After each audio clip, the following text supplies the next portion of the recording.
Okay, so let's talk about something that is super common, and let's be real, one of the most embarrassing social moments ever.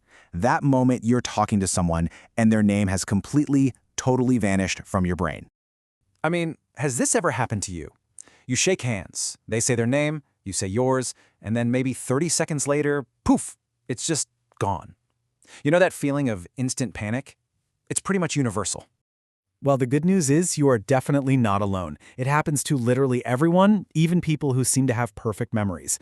So today, we're going to build a whole toolkit of phrases and strategies to handle this exact moment with total grace.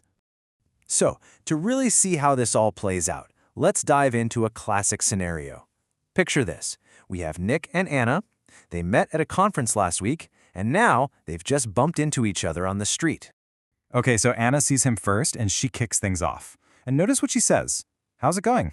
It's super friendly, it's casual, and it just sounds really, really natural. So Nick responds. He's friendly, sure, but you can almost hear the gears turning in his head. He's trying to be smooth, but he immediately goes for an exit strategy, hinting that he can't talk for long. Oh yeah, he knows he's in trouble. And then, boom, there it is. He just bites the bullet and admits it. And how he says it, the specific language he uses, that's the really crucial part that we're going to break down. But hey, before we do that, just a quick note on Anna's opener. While "how are you" is perfectly fine, you know, using "how's it going" is one of those tiny little tweaks that can make your everyday English sound so much more fluent and casual. It's a great little phrase to add your vocabulary. All right, so let's look at Nick's first move here, what I call the graceful escape. Because sometimes you're just not in a position to ask for the name again, and you need a polite way out, right? And the key phrase here is "in a bit of a hurry." This thing is like a perfect social tool. It's not rude at all. It just kind of signals, hey, I'm on the move, can't chat right now. And just look how versatile this phrase is. You can use it to cut a conversation short, you can use it to postpone a task you don't have time for, or even to ask a taxi driver to step on it. It's seriously an all-purpose phrase for whenever you're short on time. So, the quick exit, that's one option. But what if you actually want to keep talking to this person? Well, that brings us to Nick's next move, the honest admission. Oh, this phrase is just golden. Saying "your name slipped my mind" is so much softer and more polite than a really blunt "I forgot your name." It makes it sound like an accident, you know?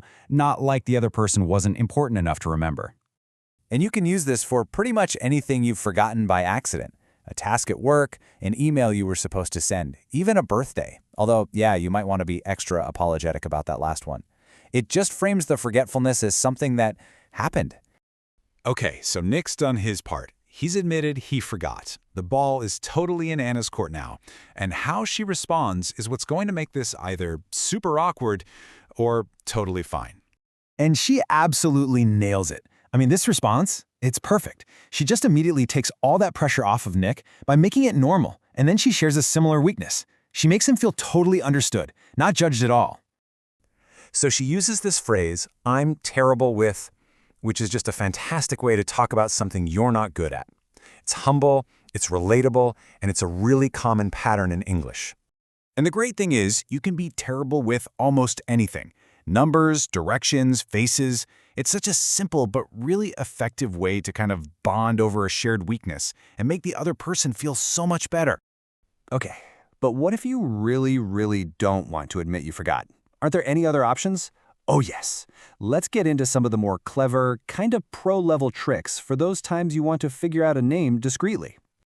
Right, so the goal here is to get their name without actually asking for it. So, trick number 1, super simple. Just ask for a business card. Boom, their name is right there. Trick 2 is even more subtle, a total game changer. Ask them to write down their email. So often, their full name is right there in the email address. It's a brilliant little life hack, right? So there you have it, a whole toolkit with 4 powerful strategies. You can make a quick escape, you can admit it politely, you can soften the moment for someone else, or you can use a clever trick to find out their name. You are now fully equipped for any of those future memory blanks. No more panic. And that just about wraps up this explainer. So now you have the tools for when you forget. But what about preventing it from happening in the first place? So I'm going to leave you with a question to chew on. What's your best tip for actually remembering names?